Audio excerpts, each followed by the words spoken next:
The Jake Asman Show will begin shortly. Thanks to all these great Patreon members who help support the show. Get your super chats ready. Jake will be here in just a moment. If you love the New York Jets, this is the place to be.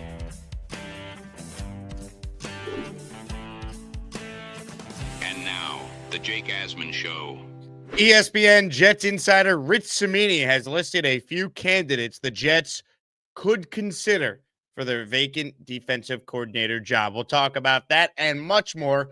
Matt O'Leary will join us. It's the Jake Asman Show. Let's hit it and get it started. Time to lose some games, bitches. You guys should be pros at this. They don't give out trophies for 4 or 5 wins.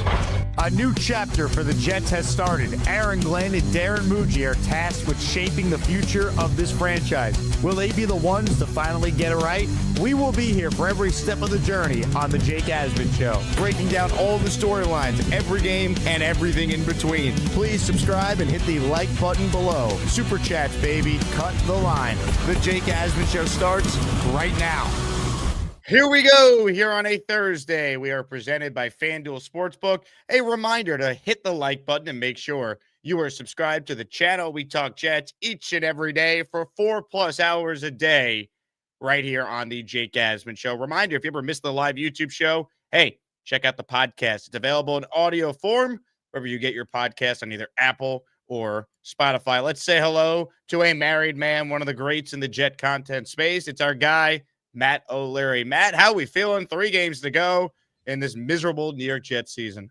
We are fully in. Let's just run out the clock here over the final 3 games. I think it's going to feel very much like August New York Jets football in the preseason. So, and then we get to our favorite time of year, Jets offseason talk. That's right. Offseason talk, the draft, multiple picks in round 1, free agent spending with $100 million plus in cap space. So it's almost our time, Jet fans. It is almost our time. Now, Matt, let me start with just some news yesterday. I don't think anyone's shocked, but Aaron Glenn did make it official that it will be Brady Cook making the start against the Saints Sunday. What was your reaction to that? Yeah, I wasn't surprised in the least bit. It was funny. Our friend Jeremy brought it up on my stream yesterday with him on my channel, and he didn't say we're starting Brady Cook because he gives us the best chance to win. Like we've heard that with Tyrod or Justin Fields. We're starting this guy because we think he gives us the best chance. The quote was, "We want to evaluate Brady Cook," and that's where they are right now. They are full on evaluation mode, which then again brings us to why it'll feel like August football. A lot of guys getting shut down, and we're kind of just in evaluating the young guys at this point. Yeah, I'm right there with you. Again, Brady Cook, to me, while he certainly struggled at times in this game this past Sunday, it wasn't Tim Boyle-esque, right? It wasn't Luke Falk-esque. He played well enough where you could get by these next 3 games without the entire locker room revolting, saying, are we clearly tanking? They like him. He showed enough where it's you could get by saying we're evaluating him without everyone knowing what you're actually doing, losing these games. Yeah, and I was just going to say, I think it helps his cause that it seems like the teammates absolutely love him. We all saw the clip of A.D. Mitchell catching the touchdown pass and sprinting over to give him the ball. And, I think it's a cool story, right? He's a UDFA, and I know he hasn't played great, but I thought it was a nice moment when they're showing his family in the stands going nuts for his first career touchdown pass and, there for his first start.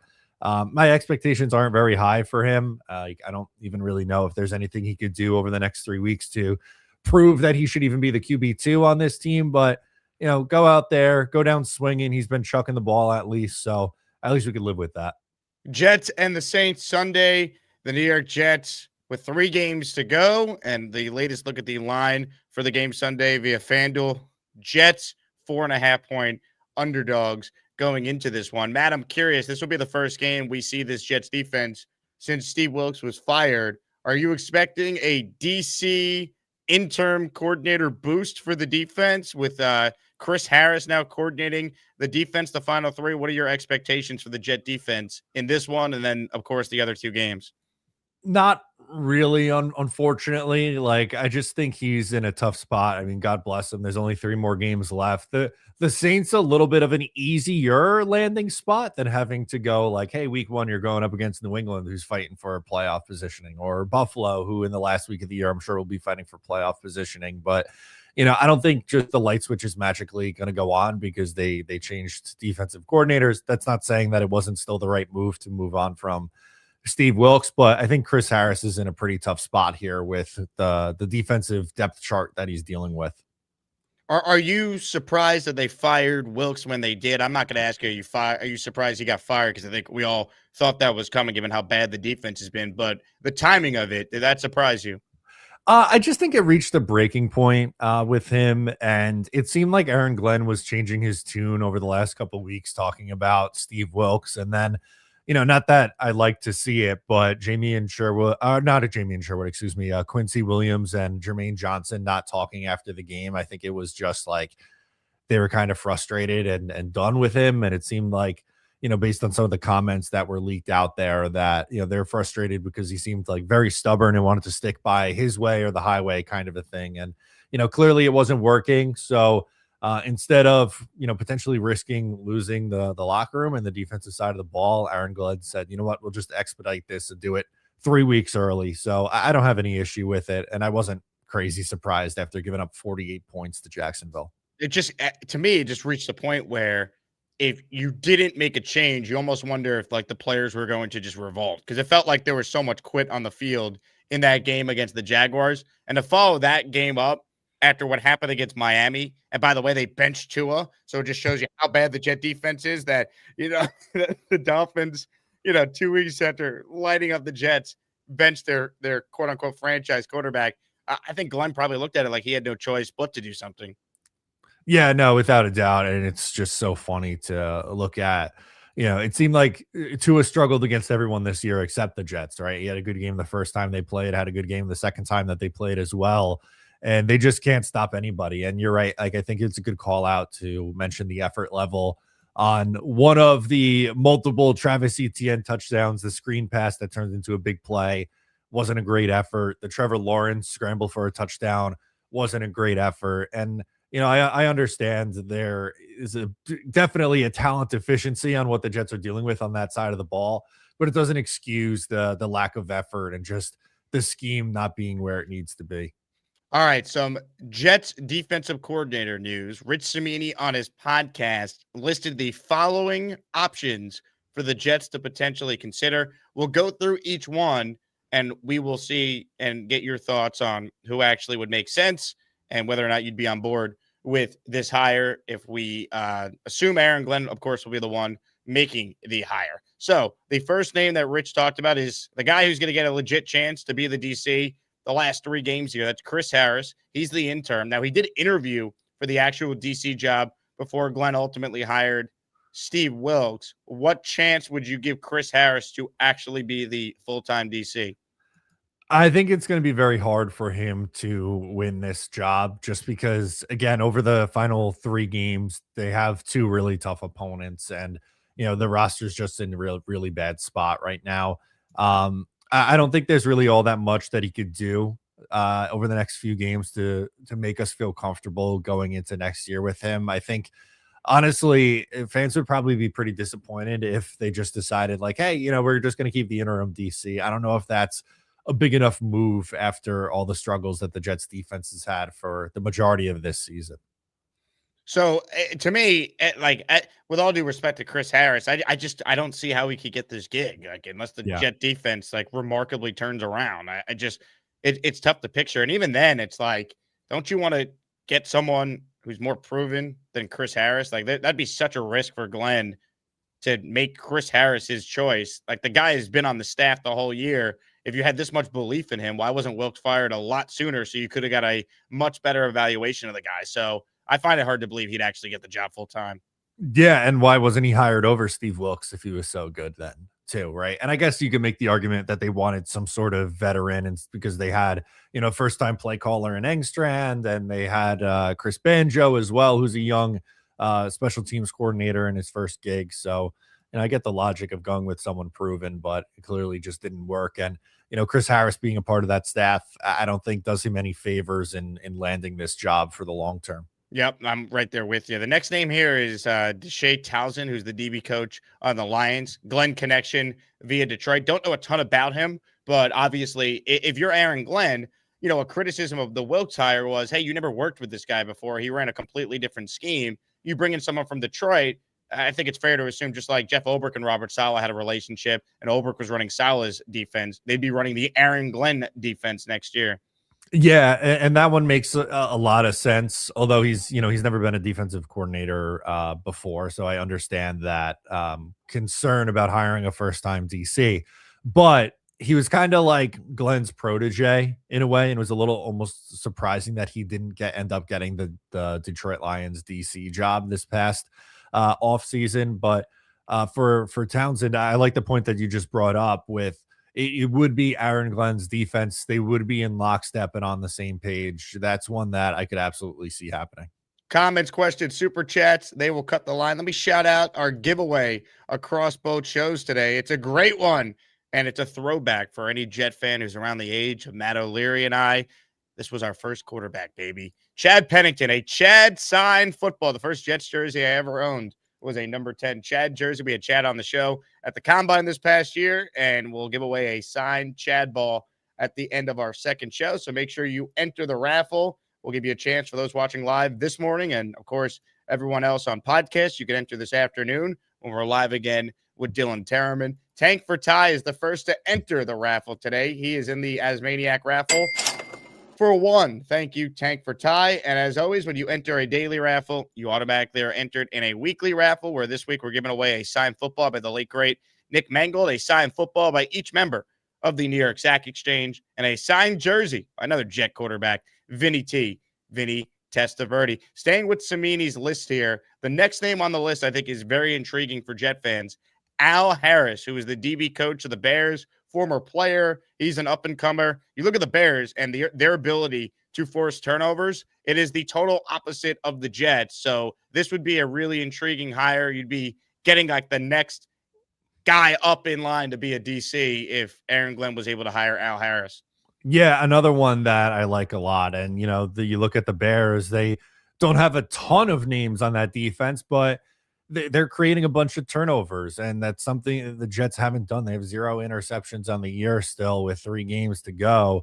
And it's not just what he did with the Bears. He was also with Dallas, and we saw him, turn a couple of corners there into some ball hawking corners. And, if that's something that the Jets really want to emphasize, which it seemed like it was based on what Aaron Glenn was saying before the season and some of the Steve Wilkes quotes throughout the year, turnovers are an important part of today's game, and there's no doubt that Al Harris is, at least a coach who has been a part of some defenses in recent years that have been able to take away the football.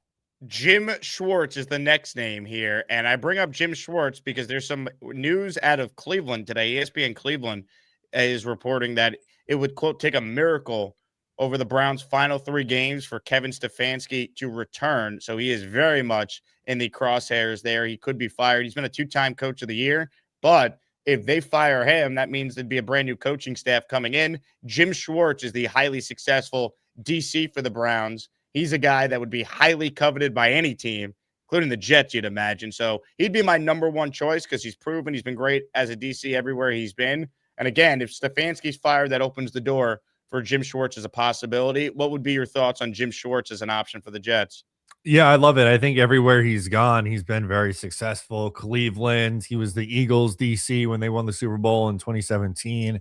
He even had 1 year in Buffalo after leaving Detroit, where he had success in 2014 before that staff got blown up and they brought in Rex Ryan. But the argument that I don't really understand with Jim Schwartz is when you have, some people saying that he's a retread and you don't want another retread after going with Steve Wilkes. And to me, there's one major difference. Like, Jim Schwartz is actually good. Steve Wilkes has been one and done at how many different stops in his career. Jim Schwartz has had success as a defensive coordinator in multiple spots, even with crappy teams like Cleveland's been over the last few years. So that's one that I would be all over. And he runs a 4-3 aggressive defense. And I think that kind of fits with what Aaron Glenn and the Jets want to do here.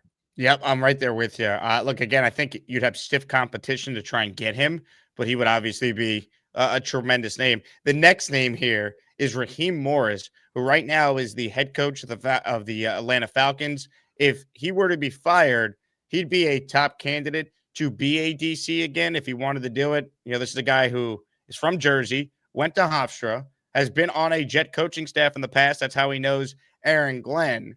This to me would be a good hire by Glenn if he could get Morris, who obviously was very successful as a DC, which is how he's been given the opportunity to be a head coach twice in his career. What would be your thoughts if Raheem Morris were the next Jets DC? Yeah, I like it. Not as much as Jim Schwartz, but you called out all the connections that he has. He went to Hofstra and he's from the area and has a relationship with Aaron Glenn, and I think those are all good things. Honestly, I think there's a pretty good chance the Rams defensive coordinator Chris Shula gets a head coaching job this cycle, and if he does, I think it's more likely that Morris goes back to the Rams and pairs up with McVay again if that happens. So I don't know how likely this one is, but I don't think it's a bad option for the Jets. Now, the one name that is not here, but Rich did mention it, it's just not in the tweet, is Jim Leonard. And that to me, Matt, if you're going to hire a first timer, that to me is the guy to get because he's a former Jet. He's been successful everywhere he's been in the college ranks and doing a great job now on Sean Payton's staff in Denver. We know that Chris Banjo came over from Denver, so there's that relationship between Glenn and Sean Payton. Would Aaron Glenn be able to poach another coach off Sean Payton's staff? It's a fair question, but that's the guy I would love for the New York Jets to hire. Your thoughts on Jim Leonard as a possibility? Yeah, one of my favorite Jets during that peak Rex Ryan era. Also, I just think a really smart football player, and he has a assistant head coach title. They did that a year ago to try to keep him in Denver. I just think it gets to a point where eventually he's going to want to take a step up and be a defensive coordinator somewhere. He was a great defensive coordinator at Wisconsin and was even their interim head coach before coming to the NFL. And I like it a lot. The only thing with him is he's with Vance Joseph, right, in Denver, and they're more of a 3-4 defense. So we'd have to see what they'd end up doing here if they brought him in. But, can't deny that he's been very successful at both the collegiate and NFL level, and, would be beloved by Jet fans. If they got Jim Leonard, man, that would provide a real boost to this fan base for sure. Because, again, fan favorite, been highly successful everywhere he's been. And, you could sell Jim Leonard on, hey, man, it's your defense. You run it your way. And we all would be like, yep, we're good with it. We love Jim Leonard, who was one of the smartest Jet players they ever had. So I don't think it surprises anyone that he's been a really good defensive coach so far in his career. No, not at all, right? I remember Rex Ryan talking about how he was essentially the quarterback of the defense. And not only that, he was a good special teamer too, good punt returner for the Jets over that time. So I would love it. Bring back some nostalgia for us. The last time that the Jets were successful, I think it would be a home run hire for a first-time DC. It's amazing. The last time the Jets are any good, Leonard was on the team, so we'd bring him back. You'd have Nick Folk on the team, hopefully again next year. And then we have Mason Taylor, whose dad was on the team the last time the Jets were also good. So we're doing everything in our power to try and manifest 2010 Jets vibes to try and get out of this miserable 15-year playoff drought the Jets have been in since. If it works, then let's go, man. It's just so funny, right? You brought up Nick Folk. Aaron Glenn, the head coach, was a part of a successful turnaround from the mid-'90s until the late '90s and the run that they went on into the 2000s. So whatever works. This is just an unprecedented display of bad football. 10 losing seasons, 15 straight years without the playoffs. Eventually, it's got to give. You would think. You would think. It has been just such a nightmare. There's no doubt about it. Comments, questions, super chats, cut the line. Jet fans, who would you like to see Aaron Glenn hire as the DC of the team? Gary King goes, no mention of Rex as a DC. I'll mention Rex. I just have a tough time believing Rex Ryan would take a defensive coordinator job for the Jets, right? He interviewed for the head coaching job. They have not made the playoffs since he was the head coach here. I think Rex would feel like it'd be beneath him to come back as the DC. And I also don't know if Aaron Glenn would want to hire Rex Ryan? Would he be insecure that the first time the Jets lose 2 games in a row, fans are clamoring for Rex to take over as the head coach? Would Aaron Glenn want to deal with that? I don't know. I don't think so. I don't think it'd be a good hire for a couple of reasons. One, like how you just laid out, they lose the first game of the year, people are going to be calling to replace Aaron Glenn with Rex Ryan, and I just don't think you want to deal with that as a head coach. And number two, like, he's been out of the league for a long time. He hasn't been in the league as a coach since 2015. And I think, unfortunately, the defenses got worse over time. And I just wonder what his defense would look like in, more modern NFL, and if it would be, something that would still work. So I'm all good on Rex Ryan. Love him, right, for what he did in the, at the turn of the 2010s. But unfortunately, I just think his time has come and gone. Comments, questions, super chats. They cut the line. Appreciate everyone being tuned in here. A little early start time to our show. We got some great news from one of our beloved listeners, Johnny Boy, who's been in the hospital. Guess what? He's letting us know that he's been cleared to come home. Says thank you to everyone that reached out. Now it's time to kick rehab's ass. Let's go. Johnny Boy, glad to hear that. That's awesome news. Thinking about you and your family, and that's awesome that you're getting out of the hospital. He called in yesterday from the hospital on the show, so that was incredible. Again, we have this fan base is so amazing, so passionate that people go out of their way to call in to give Jets takes from their hospital beds. Yeah, Johnny Boy's a legend in our community, so all the best to him and the family in the recovery process. But really glad to hear he's doing well, and no surprise, he was in my comment section on my live stream yesterday too, so he's just as involved as ever. Amazing. Eli with a tremendous question. Jake and Matt, which QB is going to buy the offensive line their holiday gifts? Probably not Brady Cook. That might be more than he's making as a UDFA.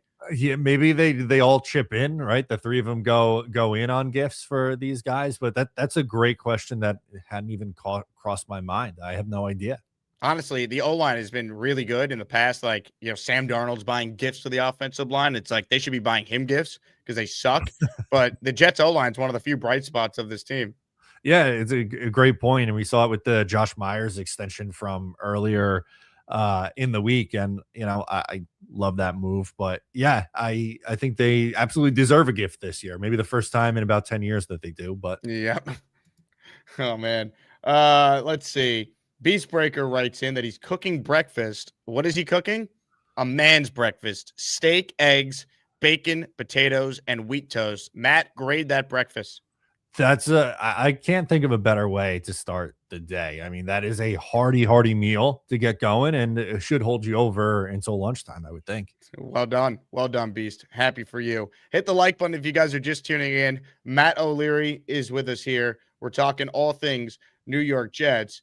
The state of the Jets, Matt, as we sit here with 3 games to go, the Jets, in all likelihood, will finish with 14 losses, which would only be the 3rd time in franchise history that has happened. The other 2 times it happened, Adam Gase's second year, Rich Kotite's second year. So not exactly a great start for Aaron Glenn. Your thoughts on his first year, where we're at right now? A lot of rumblings from guys like Mike Florio that he could be one and done. I know you and I are skeptical of that, but just your thoughts on the head coach and your confidence in him, so far, through almost the end of his first season.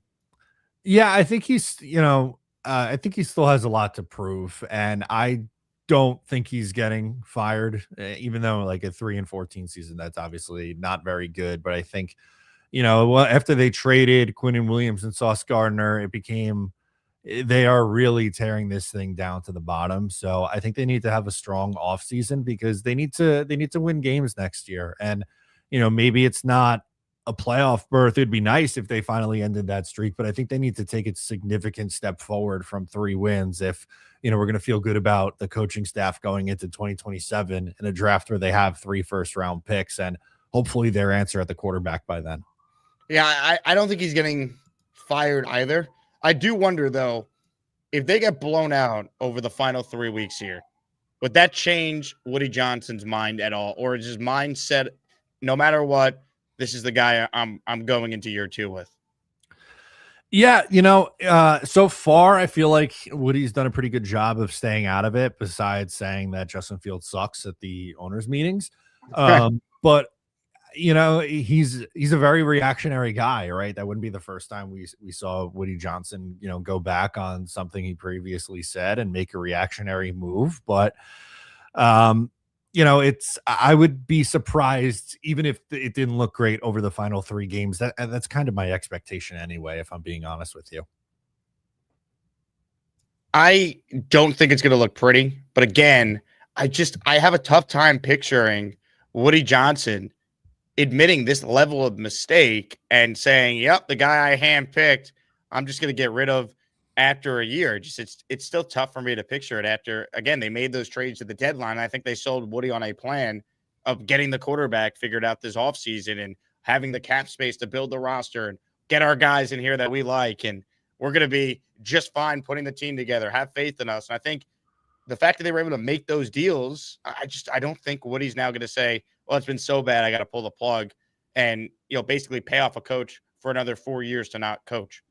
Yeah, I'm with you on that. I don't think they do it. And I know you mentioned like Kevin Stefanski is going to be available, and there's potentially some other big name coaches who might be available. But I just wonder if they did fire Aaron Glenn after 1 year, like what caliber of coach are they getting to come here after that would be my question. Like, it'd be nice if they had Stefanski as their head coach, has had a lot of success as an offensive minded head coach, but I just don't know how likely it would be if he would come here, or someone like a John Harbaugh would come here if he ever shook loose. So I think there's a more than 90% chance that Aaron Glenn is going to come back and be the Jets head coach in 2026. Yeah, again, look, crazier things have happened, but it still would be surprising to me. Now, if he does survive this year, I mean, he is definitely on the hot seat in year 2, which is why those saying wait till 27 to get the QB. I don't know if Aaron Glenn and Darren Muji can necessarily afford to do it, because if they go bridge quarterback for 2026 or bridge / quarterback in the 2nd or 3rd round, whatever the case may be, and they go out there and they go 4-13 in 2026, there's no guarantee they get a 3rd year if Aaron Glenn has 7 wins through his first 2 years on the job. Yeah, they gotta. You're right. Like, they have to find a way to win more games in 2026, which I think points to them being aggressive to finding a quarterback this offseason. I know, fans get worried about trading up for a number 1 pick and trading up for a guy like Fernando Mendoza, but I think it's something that they're going to really strongly consider, especially if, they lose out here and climb up. They're 5th right now. If they climb up the draft board, that price goes down because they're not moving as far up to go and get that guy. Yep, that's a big part of this as well. Super Chats cut the line.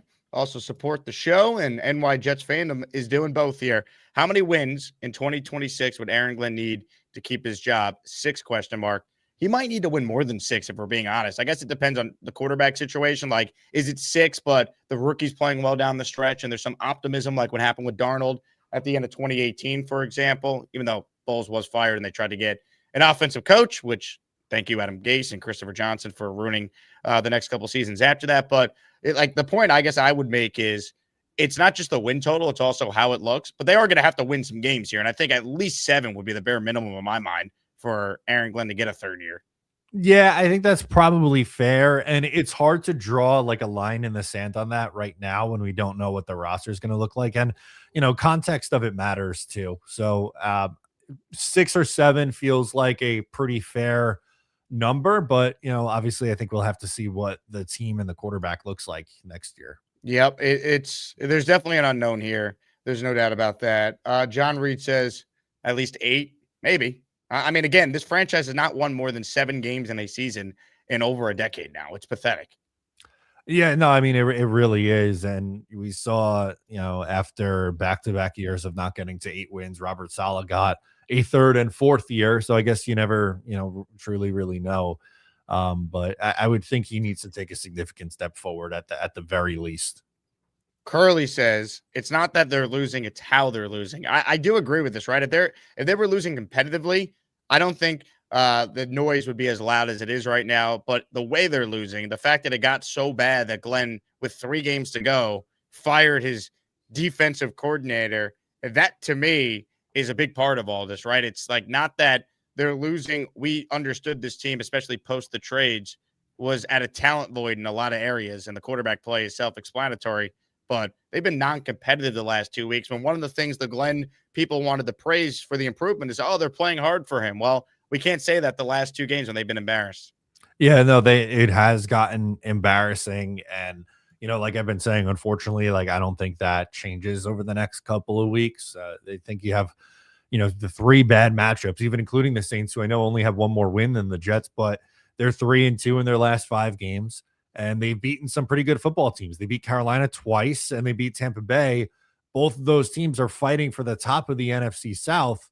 Those are some quality wins on the schedule. So, and you talk about, Tyler Shuck has played pretty well too since they've turned it over to him. It's a home game for the Saints. I don't see this getting better for the Jets over the final 3. This one is from Bino, who says, did Woody handpick Glenn, or did the 33rd team in Tannenbaum steer him into picking Glenn? No, Woody ultimately signed off on the hire. Now, the 33rd team helped vet candidates, provide a list of candidates that the Jets should speak with. They were in the interviews initially asking questions to the coach and GM candidates. But this is a Woody Johnson decision. It's too easy for people to say, blame Tannenbaum and the 33rd team. The owner of the team is the one who signs off on the hire. The same way Woody Johnson signed off on Bowles and McCagnon the last time Woody was intimately involved in a coach search, because his brother handled everything after that before this year. So, again, it's easy to say blame the 33rd team, but like Aaron Glenn was a legitimate candidate for other teams as well. That to me is not like justification to give Woody a pass here if Glenn doesn't work out. Like, this was his guy, and why I think he's not going to fire him after just a year, because I don't think Woody wants to admit that he screwed up this badly by hiring Aaron Glenn. Yeah, so how it works is they give their recommendation to Woody Johnson, but it's still Woody Johnson making that final decision, right? Like how you just laid out. And who hired the 33rd team? Woody Johnson hired them to help him through this process. So it is on Woody, for one, hiring that organization to help him in the first place. And then 2, he's the one who's making that final call. They can give all the recommendations in the world. That doesn't mean that he has to follow them to a T. Now, it wouldn't really make sense to hire them and then go against what they say to do. But yeah, I mean, it is on Woody, because he hired the 33rd team. Jeff Scott is the second person to enter the Asmaniac raffle today for a signed Chad Pennington football. He signed himself up to become a channel member. Thank you very much, Mr. Jeff Scott. We appreciate you. The Roosters in the raffle for one with this $5 super chat. If John Harbaugh becomes available and actually wants the job, you fire Glenn in 5 seconds. The precedent was set with Vrabel. Again, if Harbaugh, Tomlin, if these guys are available and they wanted the job, yeah, I'd be all about it.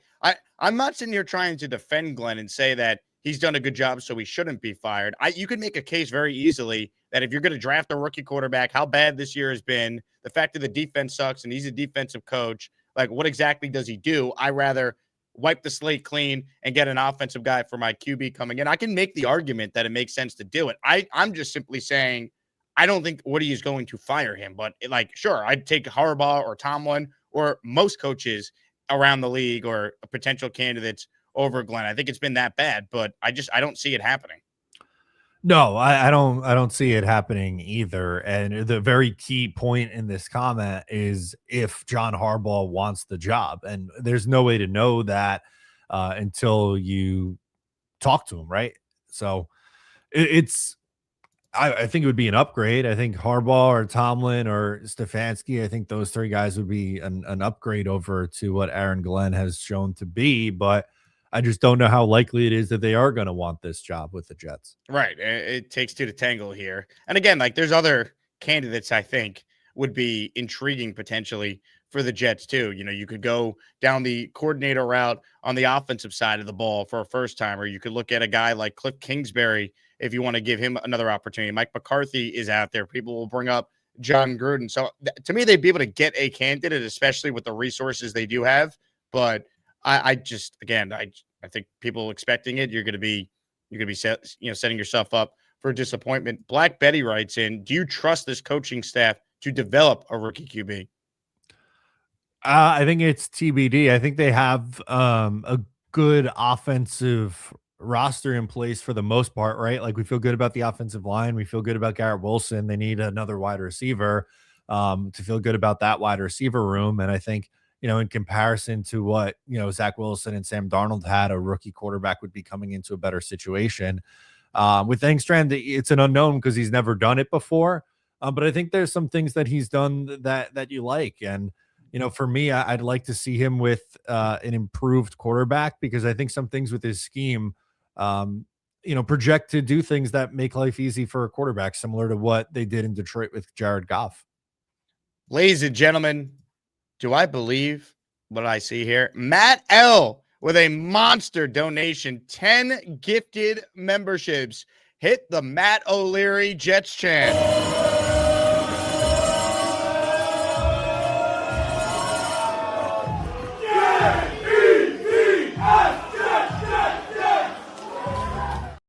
Hey now, a 10 spot for Matt. He's in our raffle for the signed Chad Pennington football for 10. Matt's been on a roll in our raffles. He won a signed Namath football that arrived officially yesterday. The following 10 listeners are now channel members, courtesy of Matt L, NY Jets Fandom, our guy JD Surf City, Sir Luca, Rob Basil, Mike Perez, Villa 888, John Reed, Mike Dems, Yankees Rock, hell yeah, Scott Foster, all receiving a membership there. Matt, thank you very much. Appreciate it. And a great group of Asmaniacs there are now officially channel members. We'll get to your calls shortly here on the Gusbuster Umbrella Hotline, gusbuster.com, to get yourself an umbrella, Jake25, to get the discount and free shipping on orders over $100. To your calls we go, where Carlos Da Barber is first this morning. Hello, Carlos.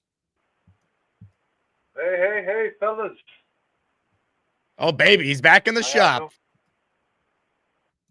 Gotta get it, man. We gotta get the grind on, man. It's Christmas, You gotta buy these kids all these gifts. And, I remember before, I don't know about your experience, but as a child, I remember I used to always want toys for Christmas, but there was always that one. Oh, no, Carlos, the Wi-Fi in the barber shop is not good. Not good indeed.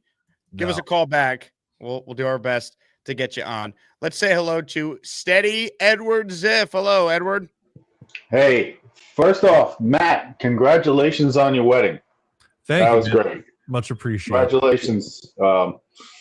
So we got the ginger square up here today. Love it. You look more like John Lennon than you ever have before, Edward. Well, these are actually my Ozzy glasses, my purple ones. You could pass for Ozzy Osbourne as well. That is true. Actually, right now I'm trying to put together an Ozzy Black Sabbath tribute band. But the music scene here in Raleigh, North Carolina is dismal. I mean, all my friends that still live up in Long Island, they're all my age, 60, 65, and they go out to the clubs every weekend. There's always good live music, rock and roll, 80s metal, the stuff that we grew up with. And there's just nothing down here. So I figure instead of crying about the problem, solve the problem. Hell yeah. I got a decent singing voice. So, I mean, hell, maybe I'm not good enough for arena rock. And especially now that I'm 65, I just turned 65 on the 7th. So happy birthday to me. And there's a bunch of people that had birthdays. Ozzy's birthday was December 3rd. Randy Rhodes, December 6th. So, fellow Sagittarians. I understand Ryan's birthday was on was it the 6th or something? Yeah, whatever the Ryan Delaney. Yeah, Jets it was the 9th or the 2nd, maybe. It was the Tuesday that we were live. Yeah, I know it was Ryan's birthday. So there's a lot of us Sagittarians, a lot of horny parents in March, apparently, back in the day. But here's my take on this whole Aaron Glenn thing. Calm your freaky down. And I love Aaron Glenn as a person. He was one of my favorite Jet players. I mean, he had 41 career interceptions. I mean, the guy is great. I mean, he was. But I'm sorry, I just don't trust this particular coaching staff to bring in a quarterback and train him properly. even though things are better now than they were with Darnold and they were with Zach Wilson, we have a decent offensive line. Now, I still think we need one more stud. I'm worried about AVT. I love AVT, but the best ability is availability, and he doesn't have that. So I'm more likely to sign Simpson and then ask AVT if he's willing to stay on a prove it. Because I don't know what, and we might get that because with his record of being injured, other teams may not be so quick to open up the checkbook for AVT either. We always, say, oh, well, he's this, is that, he could go somewhere else. Yeah, but someone else is going to have to want to sign him knowing his problems. So, I mean, 2 separate tricep injuries, is that maybe due to how he, like, his technique maybe caused that? I don't know. That's just, you very rarely hear of a tricep. I mean, you can get a bicep. I mean, I tore my bicep over here. You can see it's a torn bicep, partially torn. But a tricep, God, how do you tear one on one arm and then a couple of years later one on the other arm? That's just kind of, it could be technique related. I mean, I can't, how many of you heard of in this? And then one guy getting both? That's kind of crazy. It's rare. Look, he's unfortunately injury prone, which is why so good though. He's so damn good. But what's your contract you're going to offer him, right? Like that's what they got to consider and weigh that versus can they also just maybe keep Simpson instead, who they know is durable, more reliable. Well, look, we have $100 million in cap space after the dead cap hit. We still have $100 million in cap space, less what they just signed the new guys, right? But 2027. We're supposed to have close to $200 million in cap space. Plus, it goes up every year too, so you don't know exactly what it's going to actually be. So I would sign Simpson. I would give AVT an incentive-based contract where I would give him a small guarantee in case he gets hurt, like maybe $2 million guaranteed for next year. But then, as he continues to play in games and has a good record of not allowing pressures and sacks, bring it up. And also, that they got to figure out a way. The biggest, I think, stumbling block will be his agent, because that agent wants that 10%. So it's a business. So, but the thing is, like I said, is another team going to be willing to throw a bag of cash at a guy that gets hurt all the time? So if he wants to stay a Jet, give him something that is palatable, but where he can earn the money by his longevity on the field. Like I said, that would be up to him and his management staff, AVT's management staff. The other thing is, if a really good head coach who's offensive-minded shakes loose, you got to pull the New England and fire Glenn and go for the guy. You just can't look. It's 15 freaking years now. I can't take it anymore. 15 years, no playoff. I remember going to the pub. Yeah, there we go. God bless you. I really see it. Uncanny.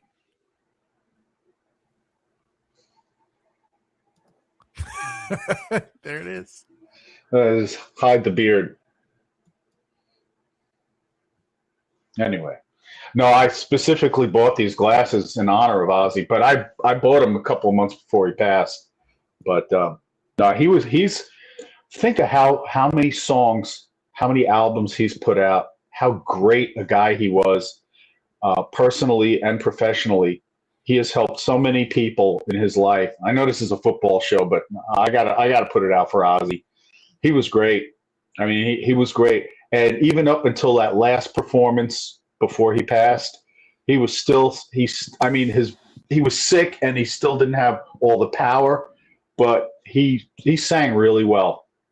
Look at you performing for thousands. Is that the Garden?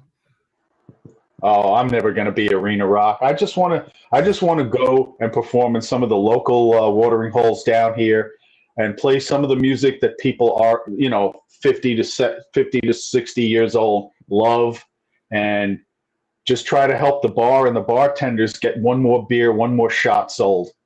And the way to do that is by performing really good music and doing it at a decently high level for a pub scene, you know? I have no bones about it. I'm 65 now. I'm not going to be able to do this forever. I mean, I can't see me on stage singing rock and roll and 80s metal at age 72. So I got to put this band together now and try to do what I can. If anyone's out there that lives in the Raleigh area that listens to the show, we need a bass player. Hey, I got just the guy for you. Let's go, Jets! Let's go, Jets! Let's go, Jets! Let's go, Jets! I'll connect you with Beast. Don't worry there, Ozzy. We'll make it What happen. a duo that would be. Incredible.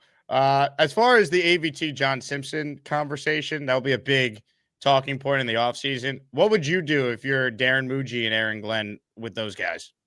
I would choose John Simpson over AVT, and I think AVT has the higher ceiling, but the injury concern is real for me. He's had 3 season-ending injuries in 5 years, and while I think when he's healthy, he's the better player of the two, I think John Simpson, for the most part, has been pretty available in his career, and I think he's been fine at left guard the last 2 years. And I don't like the idea of signing AVT to be the starter unless you are taking a interior offensive lineman relatively early in the draft as your insurance policy. But I just think you're asking for signing him, asking for AVT just to get hurt again at that point. Yep. I think it's going to be really what Simpson's people think he can get on the open market, because I think the Jets, maybe they'd want to keep both of them. Why not? Have continuity. You have the money to do it. But if they think Simpson's going to outprice what they're willing to pay, maybe they're like, well, we'll just bring AVT in, 1 year, prove a deal. We like him. We think that we could draft someone that could be, sitting behind him in case there's an injury and kind of developing in the pipeline to get us ready. And we have Myers as well, who could play guard center depending on what we're doing. Maybe Linderbaum actually does hit the open market and they splurge there. I still would be surprised, but you have flexibility, which I think is good. That's why I was in favor of bringing Myers back. Yeah, no, without a doubt. And I think it's a wise decision to keep that continuity, like you were saying. And Myers been pretty solid for the Jets this year. 100%. Real quick, because we haven't gotten your thoughts on this yet, and we're 2 Long Island guys. Your thoughts on the Jeremy Ruckert extension? Yeah, at first I thought it was a little bit more money than I was anticipating for a tight end too. But, to his credit, I think he's done a good job of rebounding after a year where he really struggled. The drops haven't been an issue for him. And plus also, I think that he's improved as a blocker again, which is going to be really key in this Jets offense going forward. So I think I would expect it to be similarly structured to the Josh Myers deal, where it was essentially a 1-year deal and they can get out of it pretty easily in year 2 if they decide to do that. But I don't mind at all wanting to keep the depth that they like on this roster. Let's get to more of your calls before we wrap up with Matt. Doug on the bed is next. Hey, Doug. I promise I'm not starting any Ozzy Osbourne bands. Promise. Thank you for letting us know. Yeah. So talking about the DCs, my dream would be Jim Leonard, but I think Vance Joseph is going to get a head coaching job again, and I think he's just going to end up staying in Denver, unfortunately. So out of the more realistic guys, Jim Schwartz would be great. I don't know if he will do it, but I think it's a high chance Todd Bowles gets fired in Tampa Bay. If you could convince Todd Bowles to become the defensive coordinator, that's one I would try to do as well. Again, I don't know if he would do it, but that's when he's a proven commodity, a defensive coordinator. He still knows how to call defense. They just have like so many injuries in Tampa this year, so I don't blame that completely on him. But he still knows how to call defense. And then Al Harris is the other one that everyone's talking about. That would be a good one. And then I would be on board for Wink Martindale as well. But Jim Leonard would be the top. I don't think he's going to end up leaving Denver because I think Vance Joseph is going to get a head coaching job again. It would make sense for them to promote Leonard if Joseph gets a gig. I'm not convinced he's going to get another head coaching job, though. I mean, I think it's tougher for the defensive guys. I mean, maybe it's possible, but I'd be a little surprised. But yeah, like I said, Raheem Morris would be in that grouping as well. But probably Jim Schwartz would be the top one, I think, because he's done it multiple places. He's a proven commodity. Like the Browns suck. I mean, they do have the player on defense in the NFL, but the Browns are a proven good defense.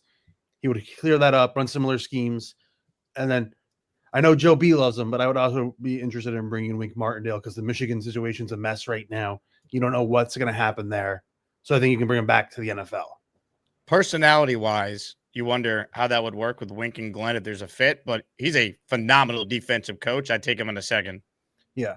But, hey, who's excited for 3 more weeks of Jets football? Yeah, baby. Gotta love it. Jets Saints. Woo! You can see my enthusiasm. That woo. That was some real passion there, Doug. I mean, Yeah. Matt and I are blown away. I mean, how can you not be excited about watching this team play football? What would you rather be watching? A good team? Come on now. That's crazy. No, this is what we do, baby. We lose. Imagine the content you would have if the team was good. You wouldn't have as much content to talk about. Oh, believe me, I imagine it. I'd love to take the chance. I'm sure I figure it out. What Matt would would you guys too. what would you guys have to talk about if the team was like, in the playoffs? Probably nothing, right? Yeah, I wonder what it'd be like to talk about, like, even if this team was like 7-7 and there was a chance that they can get into a 7 seed, like just a completely different Well, world. you guys would have no content because then the draft wouldn't be coming up, and the draft is the big content scene. And you wouldn't have your mock draft Mondays. You guys would have like I'll live without it. Yeah. I mean, imagine what would it be like if we started doing this in 2009, 2010, and then you guys would just have nothing to talk about, unfortunately. Where's Edward? I need a John Lennon Imagine reincarnation right now. Yeah, you know, I'd love to find out because right now covering the Jets is a lot like this. It stinks. Matt, when was the first year you started doing Jet videos on your channel? I think 2019 was the first year. So, I mean, the best you have seen is a 7-9 Adam Gase year where they started 1-7, or 2022 they finished 7-10, but they were 6-3 at one point. Yeah, that's literally it. And it was the Adam Gase 7-9 year where they started. What were they, 1-7, I think, and then they went 6-2 down the stretch. Just it's embarrassing. It really is. Oh, it's so bad. Ladies and gentlemen, more of your calls as we have hit the home stretch with Matt. I'll stay on for the remainder of the calls. And again, I see we have a viewer spike. We're giving away a signed Chad Pennington football on the program today. So make sure you enter the raffle. When you do enter, you also are entered in the weekly raffle for a signed Vinny T jersey, signed Sack Exchange football, and a signed late great Nick Mangold ball as well. Get your guesses in.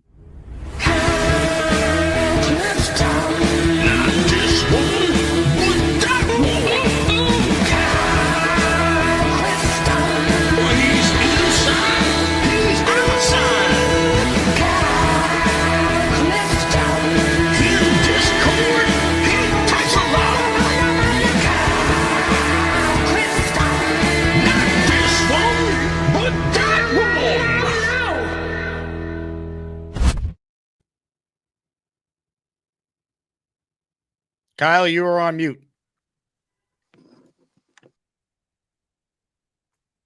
Now you're not. Now you are. Can you hear me? Now we're back. All right. That's weird. Listen, I was kind of upset about Jeff Paul's going in on my boy Matt Nagy yesterday. He's not a Nagy guy. He's not a Nagy guy. No. But this Jets fan base is a bunch of fickle mushheads, and let me tell you why. We all said we wanted an offensive coach, right? And we all said we'd be open to a guy getting a second chance, and he's definitely that. The guy had 2 playoff appearances. That's my only thing I would say to Jeff. Yeah.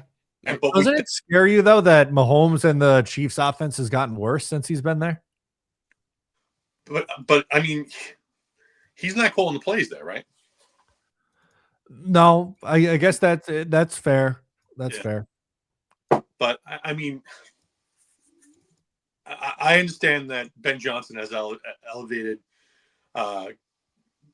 Caleb, and I understand that Fields was not great there. But you know, this is a guy that everyone in the league said he was ready, and he did have some modicum of success. So that's my whole thing. The whole thing with the defense guys, we all said not another defensive guy. And then once the superstar coach was gone, we got sold on, right? We got sold on Aaron Glenn because he was our guy. And what we've seen from Aaron Glenn so far is like awful. It's just so bad. Like not getting up for division opponents, regressing. Even the special teams regressed last week. Like, and now because he's made these deals, he's thrown himself a lifeline with ownership. Which was my fear when it happened, that basically signified, oh, he started 0-7, trade deadline happens. Here's the pivot. Oh, we got a great plan. We evaluated the team. And that, like, I think they sold Woody a bill of goods. Now, I think Muji's distinguished himself so far. Like, I don't have real issues with him. But again, if the head coach stinks, it's going to be tough no matter who they pick and who they spend the money on to actually be a good team next year. There's basically only 4 avenues to obtain a head coach, right? It's like basically the veteran, successful guy, for whatever reason, becomes available and you trade for him or you overpay to get him. That's like a guy like a McCarthy or when we traded for Parcells, right? And then you have the young, upcoming offensive mastermind. That's like the Ben Johnson type. You've got the defensive coordinator who is proven that he's good at his job, that deserves a shot. We've been down that road many, many times, and it hasn't worked for us. And then there's like the retread, the guy that you think might have something, but that deserves a second shot. And I think that we've kind of been reticent to take that road for whatever reason. But I think that everyone agrees that it's increasingly important that the head coach be on the offensive side of the ball. So, like, if this doesn't pan out with Glenn, I think I might have to give up on this team if they don't go the offensive head coach route. I'm going to throw my hands up in the air. Like after Saleh and Bowles and Glenn, Gase didn't work out, but you know what? Then you try the next guy, because so few of our guys in our history of the franchise have been offensive guys. The only 2 guys that I can think of are Gase and Goslin.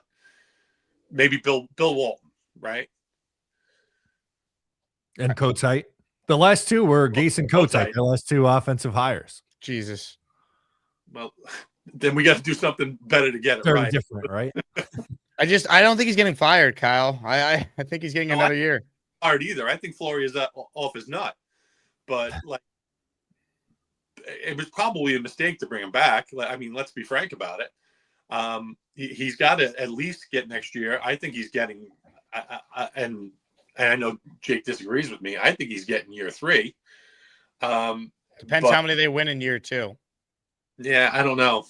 Think of the tenor of the fan base now, how quickly we're out on him. If they go through another year, they win 4 games. I don't know if he survives the year. But if they improve on their win total, he's going to say, "Oh, look, we're making the progress, and we either 3 wins to improve on it and finish with 4 or 5. That's 7. That's how it's going to go."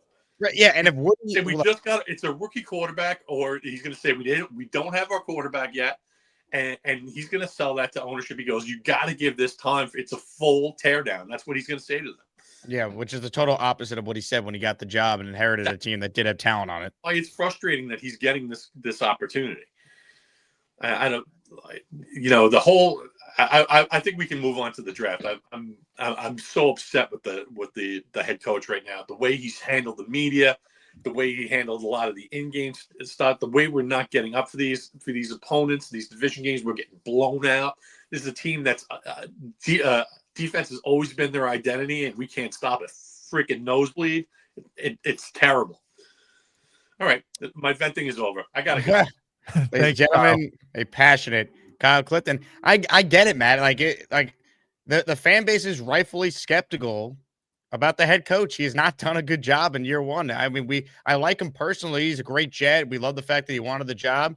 But again, what does Aaron Glenn do well as a head coach? It's tough to really answer that question. You could give him credit for special teams because he hired Banjo, but here's the thing. If Aaron Glenn got fired, you could retain Chris Banjo. Like we saw the previous Jets special teams coordinator, Brant Boyer, be on 3 different coaching staffs for the Jets. So it's not like, oh, I need to keep Glenn around because we'll lose Banjo. No, you won't. You'll be able to make Banjo the assistant head coach, give him a raise. He's staying on as a special teams coordinator. That's how it works in the NFL.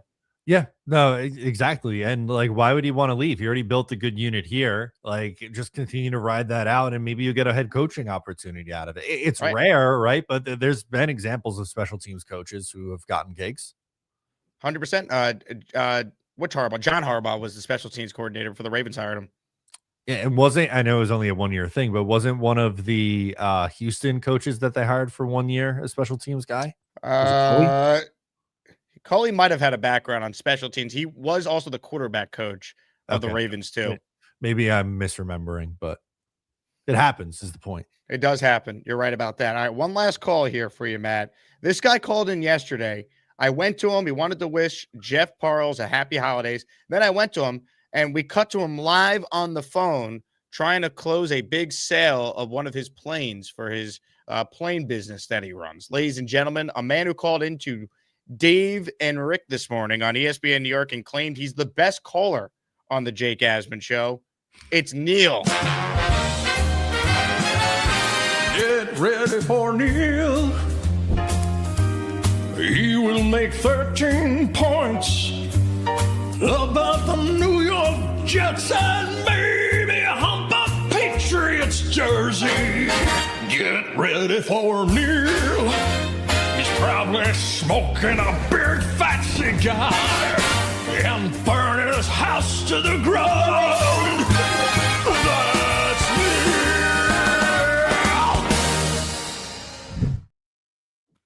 Morning, gents. What's going on, Neil? My Mangold signed hat over here. Beautiful. Signed it personally right there. Had a tailgate. At our tailgate, after he saw me take my shirt off, he went and said, I got to sign this guy's hat. He's amazing. Anyway, I never said I was the best caller on the Asman Show. But I think you did. I was on those two buffoons. Thank God I never call into radio anymore because naturally, Jake. I'm going to pull the clip to play it because no. Why not? You did role play with Dave. You did Aaron Glenn role play. I know, but I never got a chance to finish after point number 1. They shut me off. Yeah, because you don't know how to make quick points. So you're lucky this platform. I don't have a hard out. But Jake, here's the problem. They wanted me to hurry up. First of all, before my call, they were talking about all kinds of bullshit unrelated to football with some guy for like 5 minutes. You know what it is, Jake? These guys have their usual callers. You know the deal. And these guys call in and they, banter back and forth with nothing having to do with football. And then they brought me on and, I had a perfect call set up with them and I baited them, the whole thing. I had DiPietro as Aaron Glenn and then I was sitting in the office giving him his exit interview. The exit interview is very simple. Aaron sits down. There's no hug, Matt. No hug. Okay. You know how he hugs? I say, look, here's 5 things, and I want the grade. 1, you come aboard and tell everybody you're going to win now. You get rid of Aaron Rodgers, and you bring in this buffoon, Justin Fields, who you loved and thought was going to be a great, great hire. What do you get for number 1? F. Okay. Second, you retain the worst football players I've ever seen wear a Jet uniform. Number 1 being Herman Monster Clemens. He reminds me of Herman Monster. We used to watch the Monsters, with those big shoes running around. He always looks like he's dancing around with big shoes on. He always likes to compete with the guy in front of him and never looks for a ball carrier. Then you took, who else did he retain? Adams. Sherwood, you paid him a big contract. You made me open my checkbook and write a big check for a guy who stinks. Then you brought in another guy, Stevens, who also stinks. And then you made me pay $36 million for that guy. And then you took Sauce and Quinn and paid them big contracts.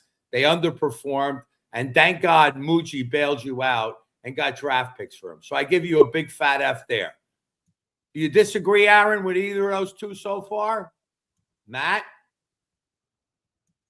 I think it's a little harsh, but I think you're on something right now. I want to keep hearing this.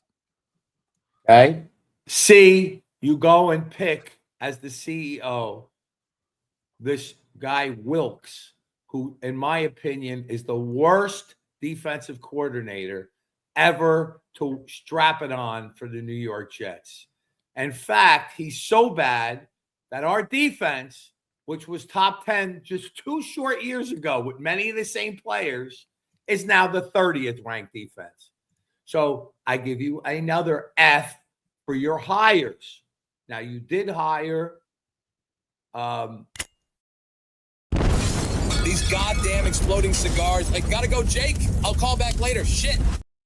All right, I found it. Here we go. Ladies and gentlemen, you got to hear this to believe it. Let me know in the chat if you guys could definitely hear it, because I don't typically play it right through YouTube, but I'm going to do my best here. This was Neil's call on ESPN New York this morning to Dave Rothenberg and Rick DiPietro. I'll be filling in for these guys throughout next week and the following week. So here's a little sample of Neil this morning. Here we are. Let's go to Neil, Long Island. Neil, good morning. You're on ESPN New York. You hear that, right, Matt? Yeah, it's coming through. Okay, cool. Good morning, guys. 56-year Jet fan. I listen to 4 hours minimum of Jet content on YouTube. I'm probably the number one caller on the Jake Asman show, which I know is an ESPN show. You guys hear me? We hear you. We got fine. you. Yeah. Number one car. Slower on the radio. It's remarkable. He's like, I didn't say that. You did say that. It's right there. We're listening. Okay. To weigh in on the Glenn situation, I'm an entrepreneur. I've had many employees work for me, and I just want to basically go through a typical conversation that I would have with an employee using Aaron Glenn as the employee when we sit down at the end of the season. You mind if we play that? Oh, I would prefer we do, yes. Go ahead. Okay. Who am I? Are we role-playing here, Neil? Yes, we are. Who can I don't know which one are you going to. Who's going to play the Aaron Glenn? I listen. Well, I think saw Rick should Dave- play Aaron Glenn because Rick is the Jets fan. No. I No, saw no. your acting skills yesterday. I think you should be Aaron Glenn. I was told you were the better actor. And Neil, all right. I'll play Aaron Glenn. I'll play your game. All right. Terrific. Okay, you walk into the room, you put your How you arms doing? out, and how you doing, Aaron? How you doing? Good to see No you. hugs Nice on to this you. one. This is an exit interview here. A possible This is an exit interview? All right, hang on. Let me get into Possible character. exit Interview. And Okay. All right, I'm hold ready. on. And scene. okay. Okay, take a seat, Aaron. You have I any wanna water? Go through 5. I'm parched, Neil. Do you Take have whatever any- you want. Okay. Okay, take a seat. Mhm.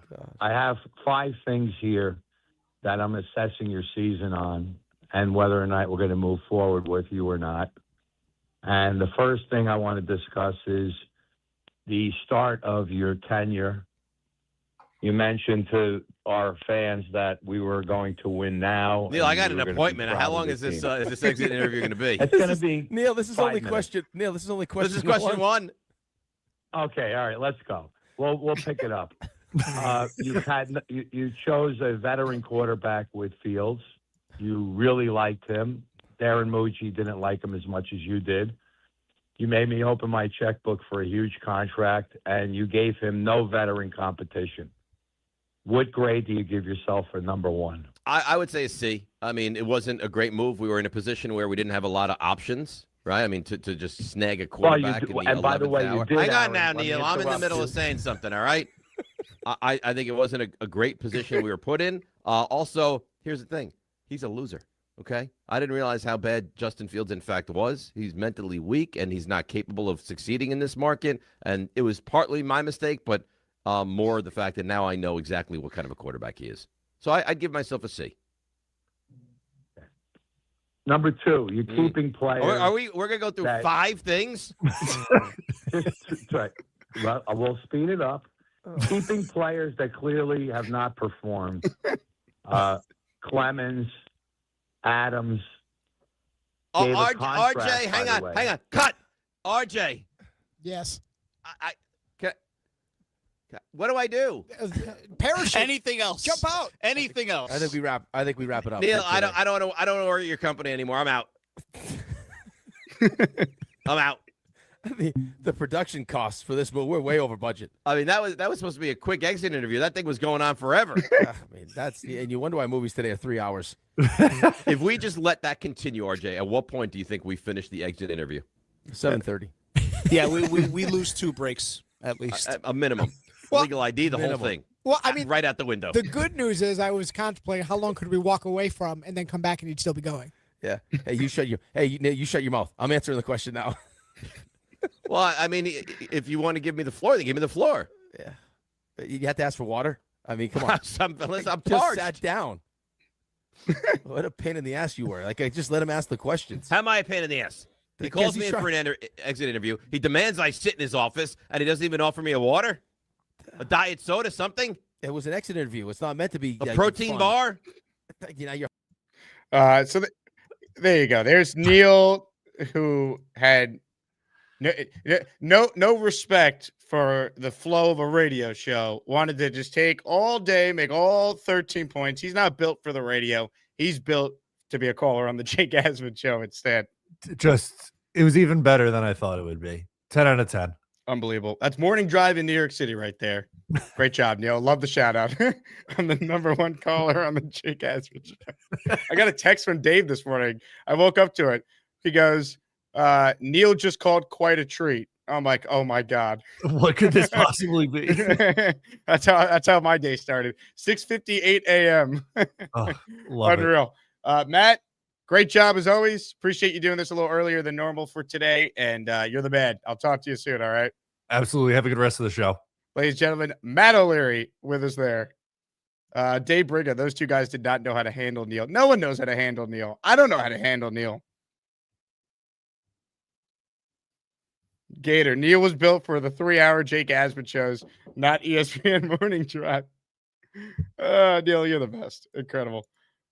We got a big super chat here from Abu Dhabi. What's up, Abu Dhabi Jet fan? He's in the raffle here. We might have to ship a Chad Pennington football if he wins to Abu Dhabi.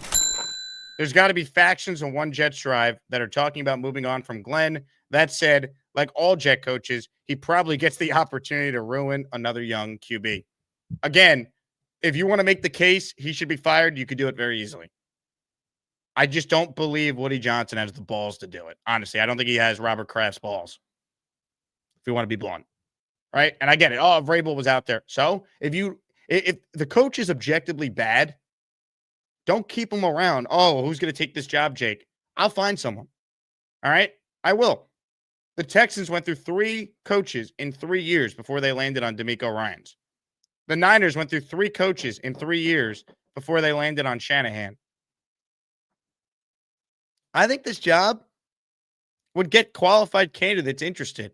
You have a top pick. You have $100 million in salary cap. You have even more the following year.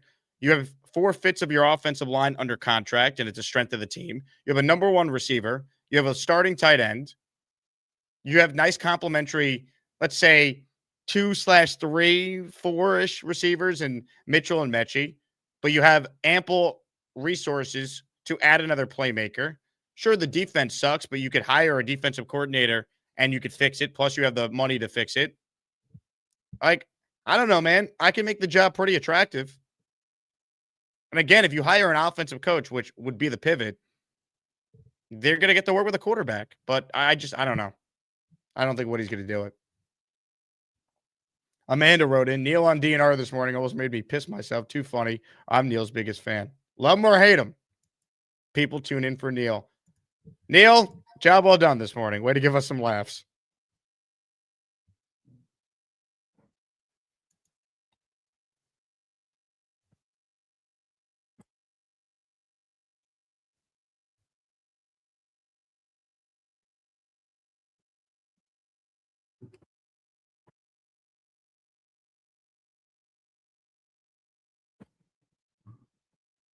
Hello?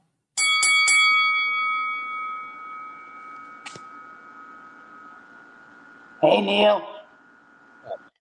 Hello? It's Santa Claus. What's up, Shane? What are you doing, buddy? I know that's you behind that. You got Well, your guess what? glasses on. I There need he to see some is, better defense. Santa. ¿Qué pasa, Do you- Dio? ¿Cómo estás? What's up, buddy? How are you, Mr. Cigar Man? Doing great, Beast. Doing great.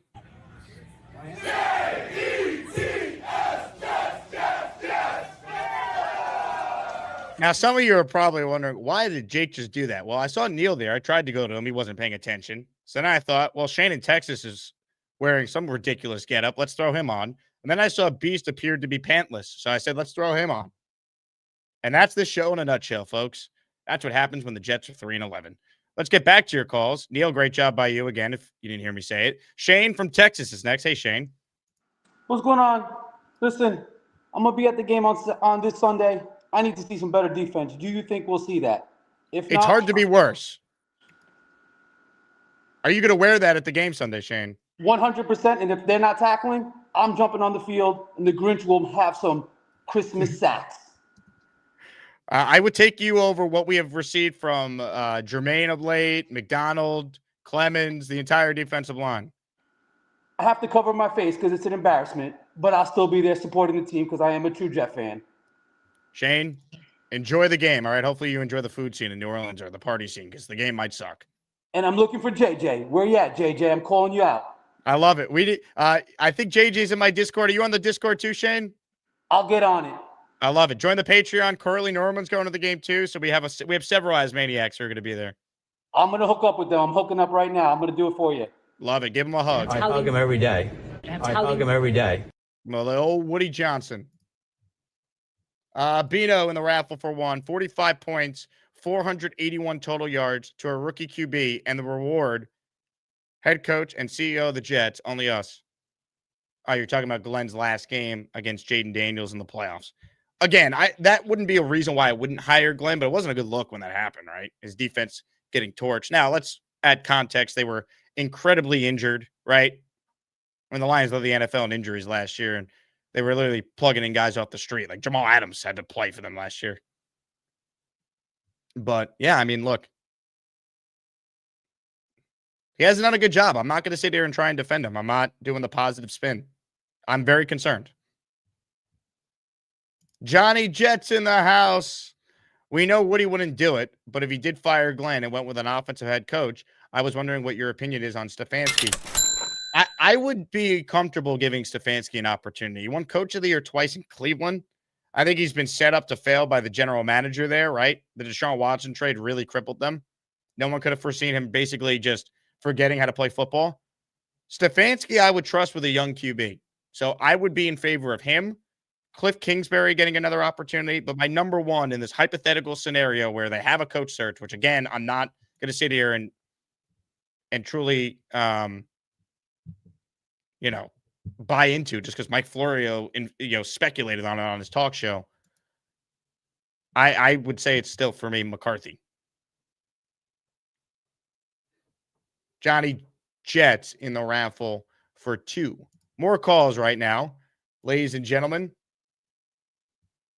1 week till Christmas. Let's check in with Santa Beast. You tell me how crazy I am.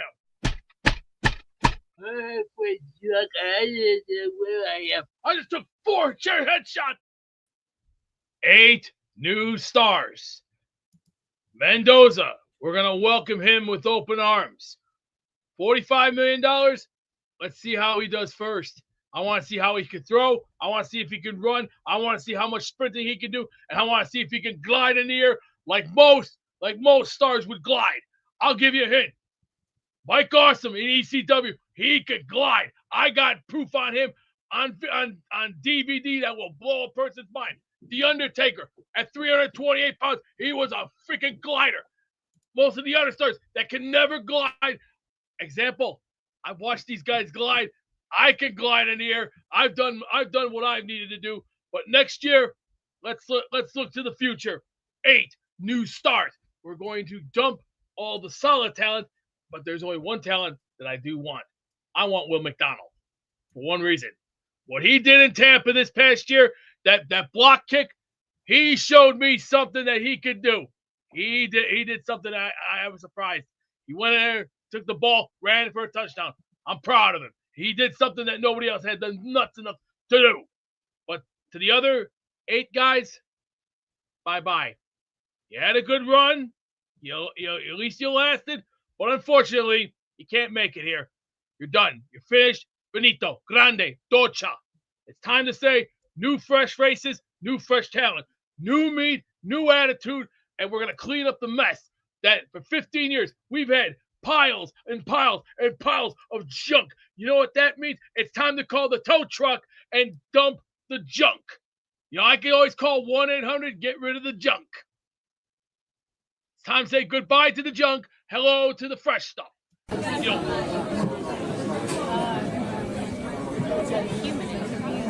Yeah, it is.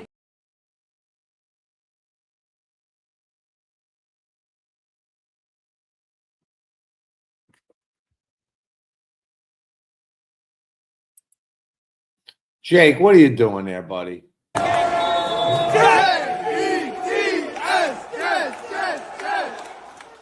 I thought this looked just like you, Neil. This was just sent to me by a listener. It's not my fault you're not paying attention. You're in the green room. Joe the Jet. All I want for Christmas / birthday is a Raiders win. Look, I don't want to understate it. It'd be massive if the Raiders could win a game. Now, their best chance to do it is probably when they play the Giants. But I suppose they could also win the last game of the year because the Chiefs don't have Mahomes and they're not playing for anything. And maybe they want to screw the Raiders in their own division, right? Hey, let's lose to them. That way they don't get Mendoza. They don't get their quarterback. That's a possibility. Probably wishful thinking on my part, but you got to believe, baby. The other thing I'll say is just because the Raiders end up with the number 1 pick, that doesn't necessarily mean that they're going to end up taking Mendoza when it's all said and done. The pre-draft process could change. They could love Dante more. We don't know. Things happen all the time. We're presented by FanDuel Sportsbook. FanDuel is the place to bet on every NFL game, including tonight's Thursday night football showdown. Big game in the NFC. Seattle and the Los Angeles Rams. So the Seattle Seahawks hosting the Rams. Here's what I'm going to do for this game. I'm going to take the Rams. I'm going to take the Rams, and I'm going to take the points that I'm getting here. This game, to me, comes down to quarterback play. And right now, Matthew Stafford is playing some of the best football of his career. 8 straight games, multiple touchdown passes, 37 touchdowns to just 5 picks on the season. And he absolutely torched Seattle in the first meeting.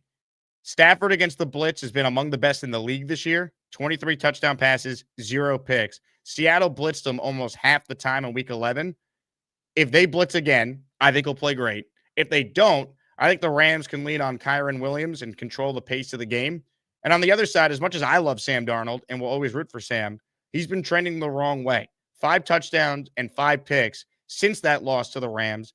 0 passing touchdowns in 3 of his last 5 games and 4 interceptions against the Rams defense earlier this season. I also lean on the under in this game, under 42.5. That's a lean. Short week. Seattle's offense is stalled. Rams don't need a shootout to win this game. Plus, Devontae Adams is questionable. But I like the Rams. Score range feels like 27-20, 24-20, something like that. So there's my pick for tonight, Seattle and the Rams on Thursday Night Football.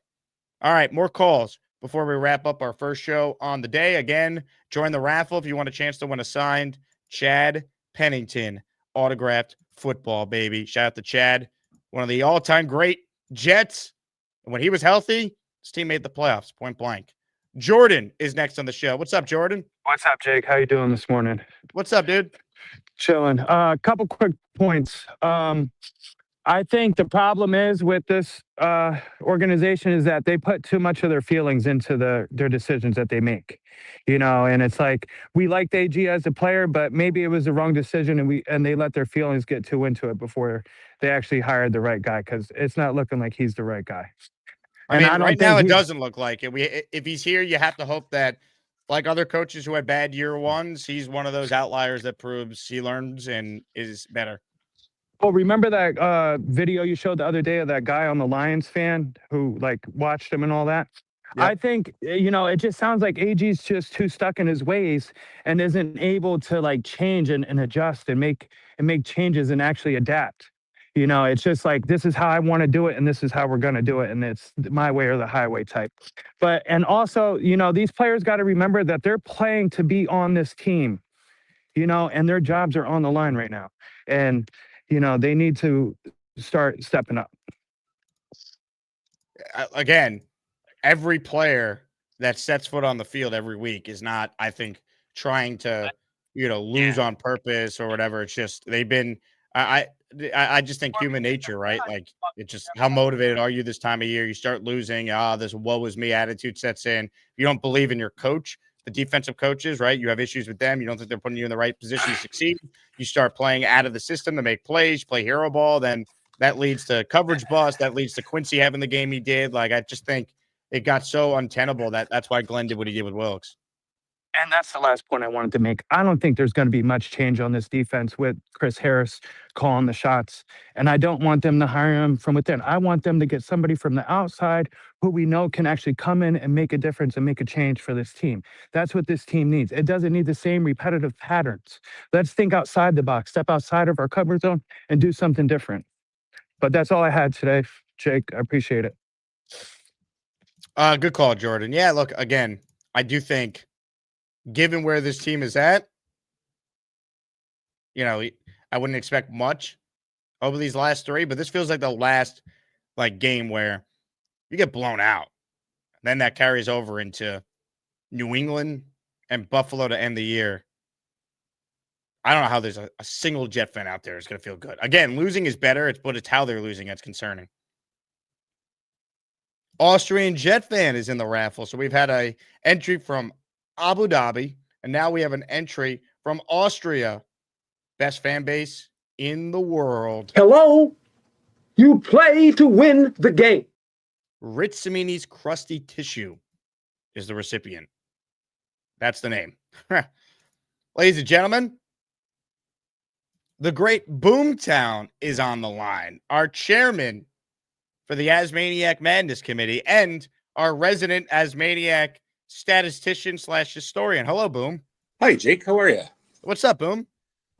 Real quick before I get started, so Beast made three pretty compelling points there. He said the three main keys were we need 8 new stars. They need to be able to glide like the Undertaker. Yep. And we need a tow truck to take out the trash. Can I get your opinion on those 3 points? I agree with all of them. Again, Beast clearly is a football mind. He's a man's man. And if Woody Johnson is listening, hopefully he seriously considers those suggestions. Well, that's great. Oh, Beast, don't change. All right. Real quick, I just want to give a quick update. We're just over halfway through the month here. So for the Kyle Clifton Inside Outside Predictor game, for those that might have missed it, I'm giving a Canadian Care Package prize to whoever can beat me here this month. Same rules. You have to get 3. You have to do a minimum of 3 predictions and beat my winning percentage. So far, if the game ended today, we would have 8 qualifiers. So Yo Holmes, Eli Betts, Frank P, Dylan Terriman, Rich, Ant Jets 82, Indy Jets, and David Aaron. Those would be the 8 that would be going on the wheel for the chance to win the prize.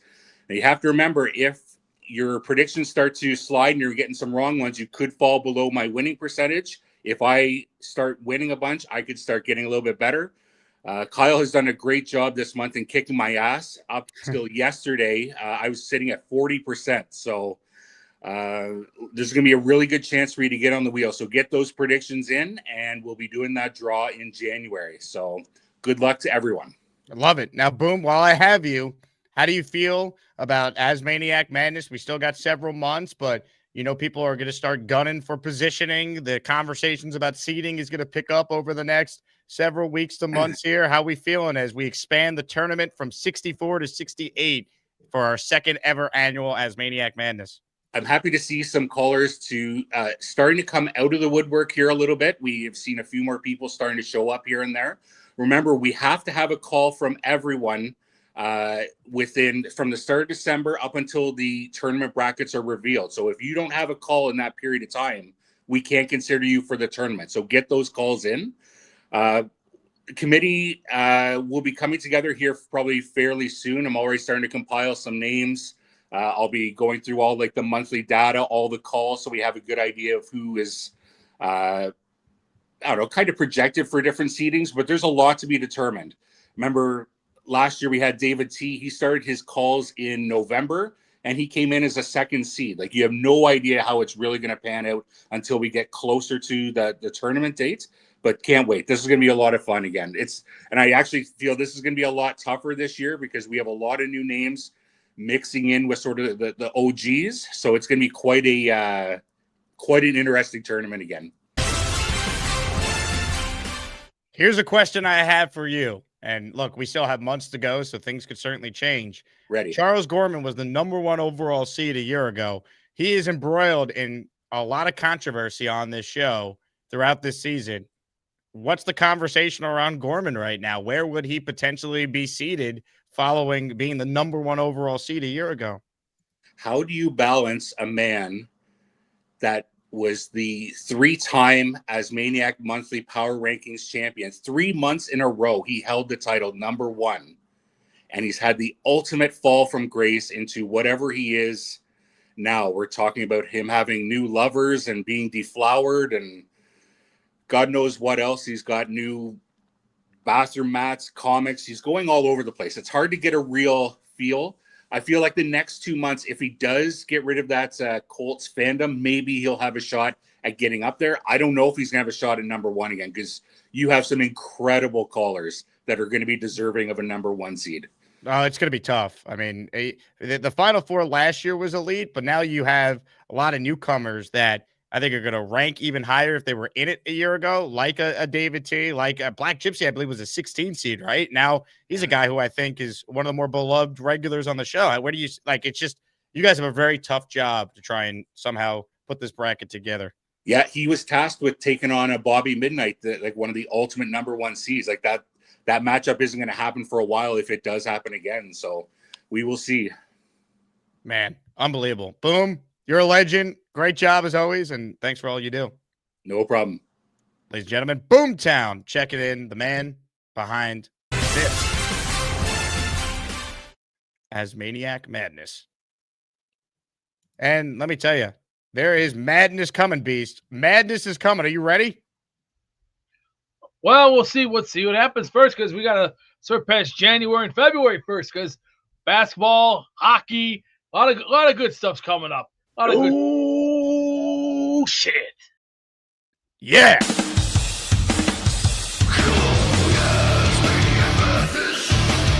Who's gonna be the best of the bunch?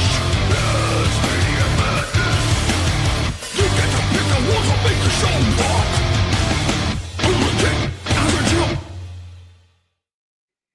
Gonna be wild, folks.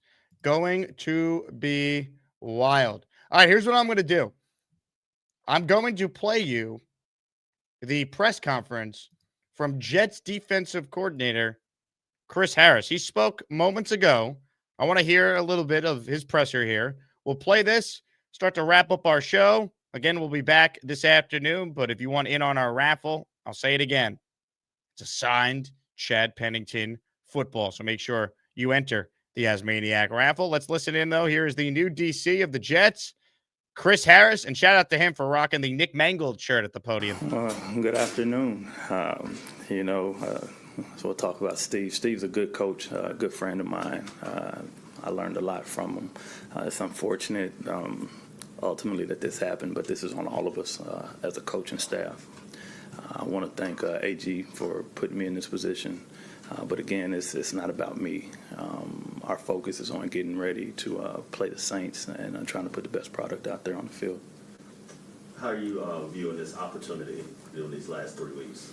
Again, it's just that it's an opportunity, but the thing is, it's not about me. It's just all about us defensively trying to make sure we're doing all the right things we need to do to put the players and come out there and have success against the Saints. What was Monday like for you? You know, finding out about Steve and then Aaron coming to you and saying, you know, you're going to be the DC. Again, I told you Steve's a good friend of mine, and you know I wish him well. He's a great person. So it was just one of those things that happened. One of those things that, unfortunately, in this business, those things happen. But again, this isn't an indictment on Steve. I have to get better as a coach. Our entire coaching staff, we have to coach better, and so this is it's on all of us, not on Steve. How have you attacked these last few days since your role changed a bit? You know, I've had some good conversations with AG. We've kind of been hand in hand, going through this process. Again, like I said, our goal ultimately is to make sure that we're getting ready to play this game on Sunday and to play some good football down the stretch. What do you think you can bring to the defense? Again, I say it's not about myself. I don't want to make anything about me, but you know, bringing to the defense, former players, so you know I can talk to the guys. I understand how they think. So you know, it's all about preparing, and we want to play with grit, want to play with toughness, and those are things we want to try to put on display while we're out there.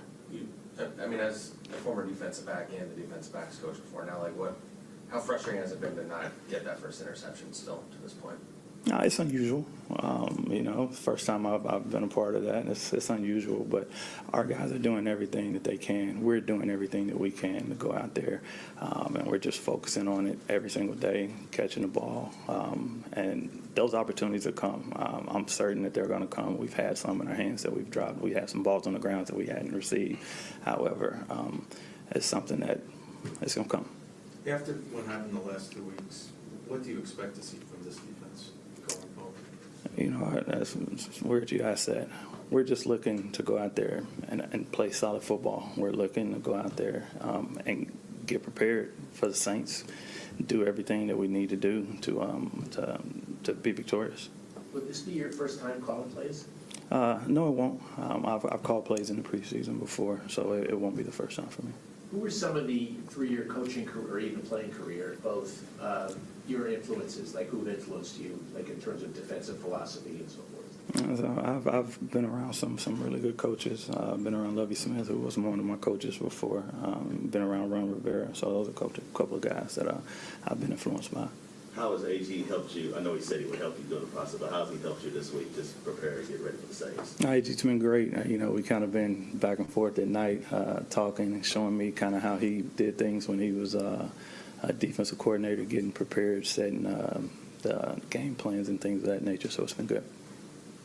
You're one of the, not many people in this world can say they intercepted a pass in the Super Bowl. What was that like? Do you recall memories of that? Absolutely. It was a phenomenal moment, probably one of the best moments of my NFL career, is to be able to get in the Super Bowl and get an interception in the biggest game of my career against a Hall of Fame quarterback in Peyton Manning. So it was a pretty sweet moment. You think some of that interception mojo can rub off on? That's funny. To get that streak over. Like I said, our guys are doing everything they can. We're harping on it. We're preaching it. And so, you know, we're just continuing to focus on one day at a time, getting better. And again, like I said, it is unusual, but we'll get through it. Now that you're coaching the whole defense, like how have you gone about like trying to get to know the guys that aren't in like the defensive back room and things like that? Like I know Quincy said he was still trying to get to know you and things like that. Like what's that process been like for you? Yeah, it's something I've been trying to do all training camp, really, you know, trying to create relationships with all players on our side of the ball, you know, not just in the defensive backfield. So that's something it'll be an ongoing thing for me. Take up more. What are you seeing from the Saints right now offensively, especially seeing like the quarterback is playing better football right now? Yeah, they've been playing good football as of late. The quarterback's been doing a really good job. He's a tough guy. He's been pretty accurate. He's got some mobility. So, you know, they've been doing well as of late of the past few games. So, you know, we're going to have our hands full. I know you don't want to get it because Steve got fired, but what does it mean to you? Like, is this something you always wanted to be as you got into coaching? You wanted to be a DC? Yeah, again, this isn't ideal. Nobody wants to go through this during the season. It's something I've definitely aspired to do. And again, I'm grateful for the opportunity that AG's given me. And again, Steve, I've learned a lot from him. And again, like I said, this isn't what happened. It's not an indictment on him. It's our entire defensive staff, and we just have to do better. Okay. That is Chris Harris's first presser as the interim DC of the Jets. People were saying in the chat that he sounds like Todd Bowles Jr. We can only hope he's as good of a defensive coordinator as Todd Bowles. Say whatever you want about Bowles, the head coach. Guy's a phenomenal DC. Again, I don't think this guy really has a true chance to get the job permanently, but he did interview for the job that ultimately went to Steve Wilkes in the first place. So we got to at least consider him a candidate, and we'll see how they look these final three. I'm not expecting a huge turnaround. The personnel is still the same. I don't know how much you could truly implement in a couple days here, right? I mean, they fired Wilkes Monday. Their first practice on the field was Wednesday with Harris as the new DC. They'll practice again today. Friday's a light practice, walkthrough basically.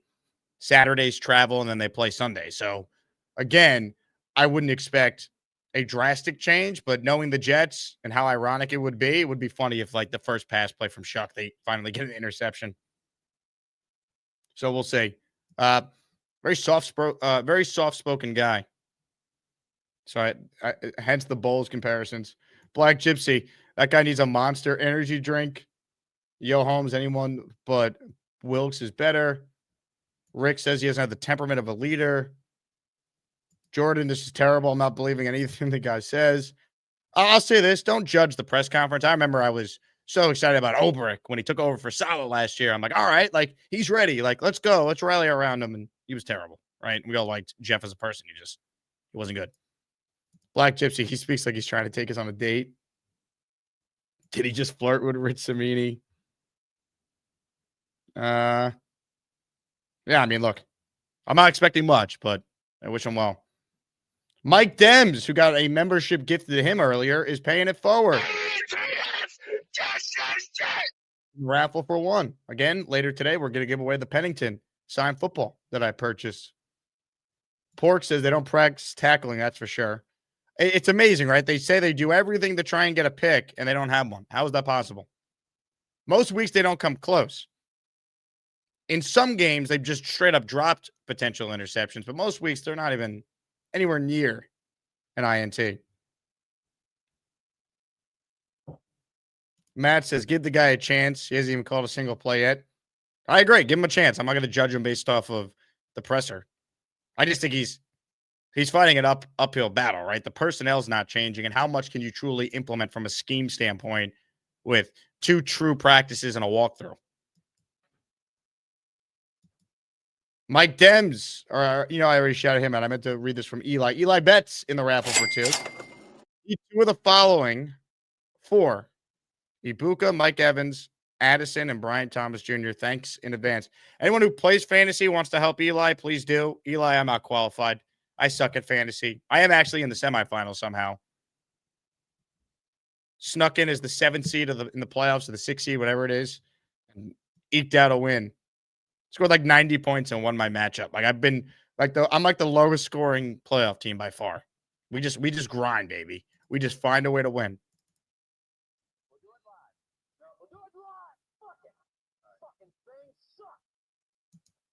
Man.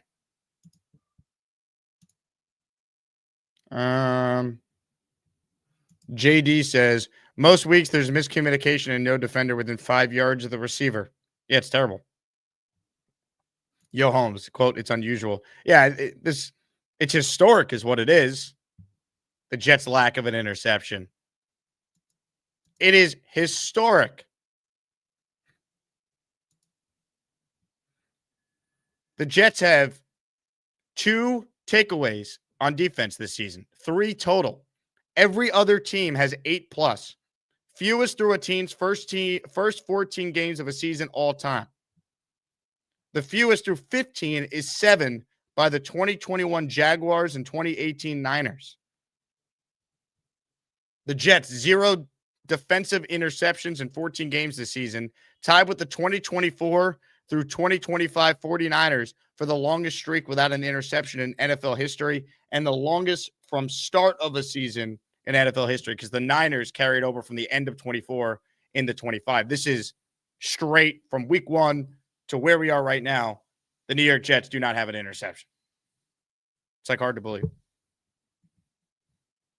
It really is. Gator says it's extraordinary. I have Gary on my mind. Boomtown.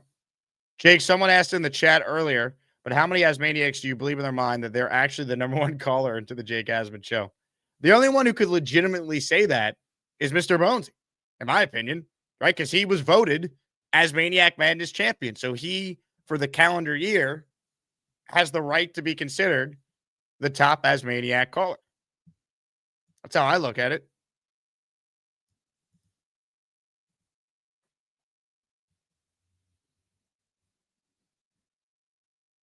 Thomas says, if we go QB with our first pick, would you be pissed if we went defense the next 3 picks?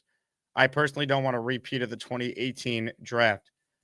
I look, if they get the quarterback, obviously, you know, that's the biggest thing. And it'd be great if they got the quarterback in your scenario, Thomas. They don't have to trade any picks from this year's draft to do it.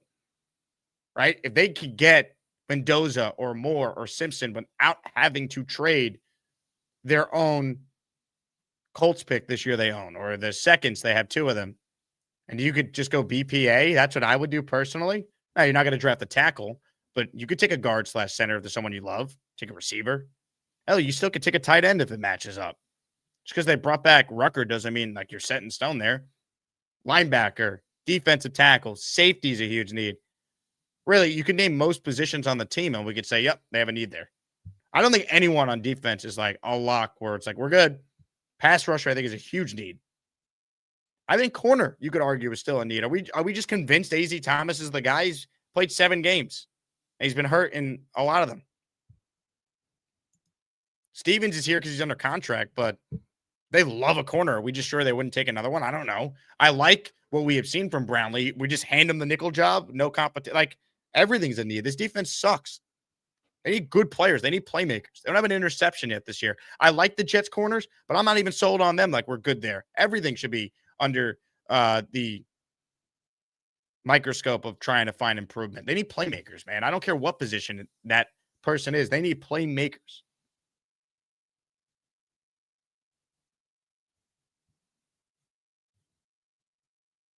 That's the thing. Adam says, which player has the most to gain in the college football playoff? I think there's 2. Ty Simpson, quarterback of Alabama, because he was trending like he was going to be maybe the number 1 quarterback at the beginning of the season. And then he has not played well of late. And then I think Dante Moore, if he plays great, I mean, there's no way he's not going to declare. But I think Simpson's got the most to gain because he struggled at the end of the year. If he bounces back against a good Sooners defense tomorrow night, that will open some eyes.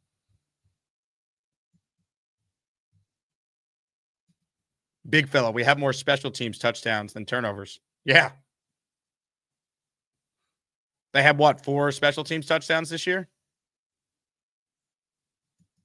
It's crazy.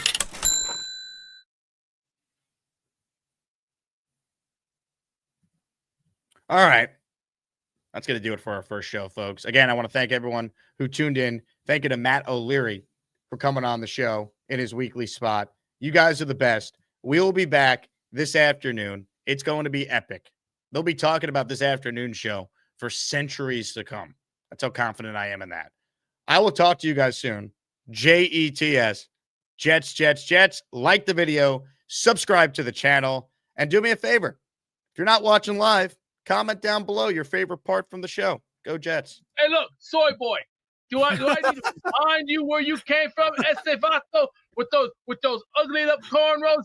You act like a child because you still haven't hit puberty. When was the last time you took a shower? When are you going to get a new T-shirt on? Did you brush your teeth this morning? Because I look twice as sexy than your sorry ass. You filthy little degenerate. You're a straight up asshole. Have you ever been in a mosh pit? Answer a question. Your inability to stay focused whatsoever, combined with being 200 pounds overweight, not being able to get out of your house. Do you think that's related to your diet or not? You really got some balls, don't you, you little bastard? I'm asking you a question. Do you think it's related to your diet? Yes or no? I look good. I look just as good. All you're just doing is blowing smoke up my ass, act like you're God's gift to the United States. When it comes to fourth down, you punt the ball. On fourth down, what I do, I like to ram it down people's throats. That's my job. Right? You're a young man. You're the same age as me. I think you're younger than me. You don't need to live this way. You really don't. I got to deal with one guy that looks like a fruitcake from the Eddie Murphy movie when Eddie Murphy said, "What are them dreadlocks and they some shit lost." Even though you look like a butterball turkey, I do love you. What the hell did you say, clown boy? B-Mac, look at my new hat. B-Mac, I'm a Steelers fan now. Women hate my dude face. Now I'm such a fraud. I'd eat Rodgers' poop right from the source before he wipes. Oh, hi. Jake wants me to ask you to click on the like button. That's right, Lane. And if they don't subscribe to the Jake Asman Show, this team may never win another game. Let's go, Jets.